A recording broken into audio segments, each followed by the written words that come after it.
왜 좋은 사람보다 나를 불안하게 만든 사람이 더 오래 생각날까요? 왜 꾸준히 잘해주는 사람은 심심하게 느껴지고 가끔 다정한 사람은 머리에서 떠나지 않을까요? 왜 분명 나를 힘들게 하는 사람인데도 그래도 이 사람이 나를 좋아하긴 하는 것 같아라고 계속 붙잡게 될까요? 오늘은 이 질문을 심리학적으로 풀어보려고 합니다. 결론부터 말하면 우리는 가끔 사랑을 하는 게 아니라 내 뇌가 만든 착각에 빠져있는 것일 수 있습니다. 다니엘 카너먼은 생각에 관한 생각에서 사람의 사고를 빠르고 직관적인 사고, 그리고 느리고 신중한 사고로 설명했습니다. 흔히 이것을 시스템 1과 시스템 2라고 부릅니다.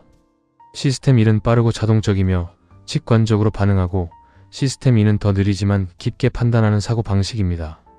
연애에서도 비슷합니다. 우리는 머리로는 압니다. 이 사람은 나를 불안하게 해. 이 관계는 건강하지 않아. 말보다 행동을 봐야 해. 그런데 감정은 다르게 움직입니다. 답장이 오면 심장이 뛰고, 차갑던 사람이 갑자기 다정해지면 마음이 풀리고, 나를 외롭게 만든 사람이 한번 잘해주면 그동안의 상처가 잠깐 잊힙니다. 이때 움직이는 건 차분한 판단이 아니라 빠르고 감정적인 뇌입니다. 그래서 오늘은 우리 뇌가 사랑이라고 착각하는 순간 5가지를 이야기해 보겠습니다. 특히 마지막은 꼭 기억하셔야 합니다. 그 질문 하나만 해도 이 관계가 진짜 사랑인지 아니면 불안에 중독된 감정인지 훨씬 더 분명하게 볼 수 있습니다. 첫 번째, 불안한 사람을 더 사랑한다고 착각합니다. 좋은 사람은 나를 안정시킵니다. 연락이 일정하고 말과 행동이 크게 다르지 않고 서운한 걸 말해도 대화가 됩니다. 그런데 이상하게 어떤 사람은 이런 안정감을 심심하다고 느낍니다. 반대로 연락이 들쭉날쭉하고 어느 날은 다정하고 어느 날은 차갑고 나를 헷갈리게 만드는 사람이 더 강하게 느껴집니다. 왜 그럴까요? 불안하면 감정의 진폭이 커집니다. 연락이 안 오면 불안하고, 답장이 오면 안도하고, 차가워지면 무너졌다가 다정해지면 다시 살아나는 것 같습니다. 이 감정의 오르내림이 너무 강해서 우리는 그것을 사랑이라고 착각할 수 있습니다. 하지만 꼭 기억해야 합니다. 강하게 흔들린다고 깊은 사랑은 아닙니다. 그건 사랑의 깊이가 아니라 불안의 강도일 수 있습니다.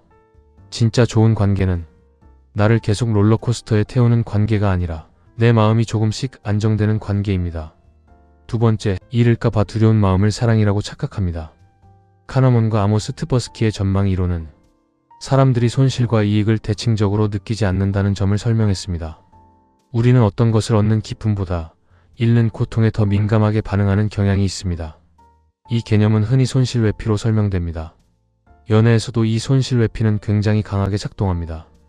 내가 정말 행복한 관계라서 붙잡는 게 아니라 그 사람을 잃는 게 두려워서 붙잡는 경우가 있습니다. 이 사람을 놓치면 다시는 이런 사람 못 만날 것 같아. 나 없이 잘 지내면 어떡하지? 다른 사람에게 가면 어떡하지? 내가 더 잘하면 돌아올지도 몰라. 이런 생각이 들면 우리는 그 관계를 더 소중하게 느낍니다.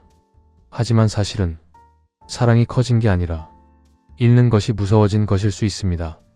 좋은 관계를 지키고 싶은 마음과 상실이 두려워 매달리는 마음은 다릅니다.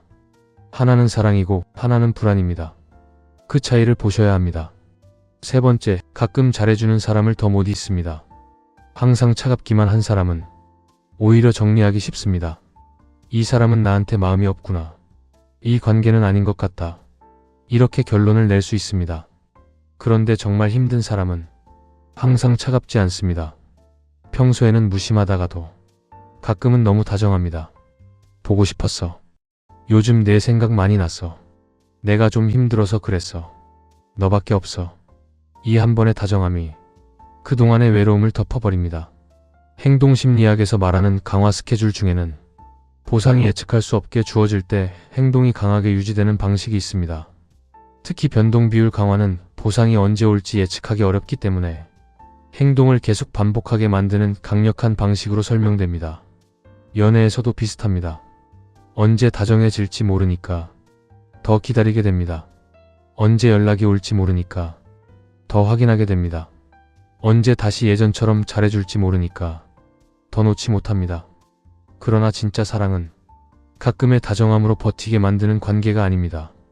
반복되는 태도로 마음을 안정시키는 관계입니다. 가끔 잘해줘서 못 잊는다면 그건 사랑이 아니라 예측할 수 없는 보상에 묶인 감정일 수 있습니다. 네 번째, 내가 보고 싶은 증거만 모읍니다. 사람은 누구나 자기가 믿고 싶은 방향으로 증거를 모을 때가 있습니다. 그 사람이 나를 별로 소중히 대하지 않았던 순간은 흐리게 만들고 한번 다정했던 장면은 크게 붙잡습니다. 그래도 그날은 나한테 정말 잘해줬잖아. 그래도 내 생일은 기억했잖아. 그래도 술 마시면 나한테 연락하잖아. 그래도 나를 싫어하는 건 아니잖아. 이렇게 생각하다 보면 관계 전체를 보는 게 아니라 내가 보고 싶은 장면만 보게 됩니다. 이건 연애에서 정말 위험합니다. 왜냐하면 사랑은 한 번의 특별한 장면이 아니라 반복되는 태도에서 드러나기 때문입니다. 좋은 하루가 있었다고 해서 나쁜 관계가 좋은 관계가 되는 것은 아닙니다. 다정한 말 한마디가 있었다고 해서 계속 나를 불안하게 만드는 태도가 사라지는 것도 아닙니다. 그러니 그 사람을 볼 때는 가장 좋았던 순간만 떠올리지 마세요. 반복되는 평소의 태도를 보세요. 나를 안심시키는가? 나를 존중하는가? 나를 계속 작아지게 만들지는 않는가? 이것이 더 중요합니다. 다섯 번째, 생각이 너무 많아질수록 사랑이라고 착각합니다. 어떤 사람은 하루 종일 생각납니다. 그 사람이 왜 답장을 안 했는지, 그 말이 무슨 뜻이었는지, 내가 뭘 잘못했는지, 다시 연락이 올지, 관계가 어떻게 될지 계속 생각나니까 우리는 이렇게 착각합니다. 내가 이 사람을 정말 많이 좋아하나 보다. 하지만 계속 생각난다고 해서 항상 사랑은 아닙니다. 가끔은 미해결된 불안 때문에 머리가 그 사람을 놓지 못하는 것입니다. 끝나지 않은 문제, 분명하지 않은 관계, 애매한 태도, 확실하지 않은 마음은 사람의 생각을 계속 붙잡습니다.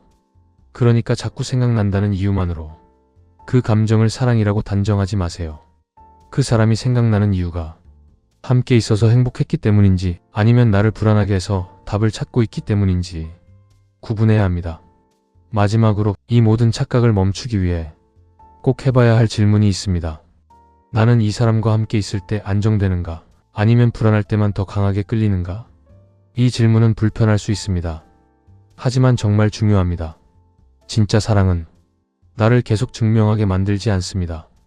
진짜 사랑은 계속 기다리게 만들고, 계속 확인하게 만들고, 계속 나를 의심하게 만들지 않습니다. 물론 사랑에도 불안은 있습니다. 하지만 좋은 관계는 그 불안을 줄여가는 방향으로 움직입니다. 나쁜 관계는 불안을 계속 만들고 가끔 다정함으로 나를 다시 붙잡습니다. 이 차이를 봐야 합니다. 카너먼이 말한 것처럼 우리의 빠른 직관은 때로 정확하지만 때로는 우리를 속이기도 합니다. 연애에서도 마찬가지입니다. 심장이 뛰었다고 해서 모두 사랑은 아닙니다. 계속 생각난다고 해서 모두 인연은 아닙니다. 가끔 잘해준다고 해서 진심은 아닙니다. 사랑은 나를 흔드는 감정만이 아니라 나를 지키는 태도입니다. 그러니 오늘 떠오르는 사람이 있다면 한번 조용히 물어보세요. 나는 이 사람 때문에 더 나다워지는가? 아니면 더 불안한 사람이 되어가는가? 그 답이 당신의 관계를 가장 솔직하게 보여줄지도 모릅니다. 말보다 행동, 설렘보다 진심. 관계의 신호에서 오늘도 마음의 방향을 읽어드립니다.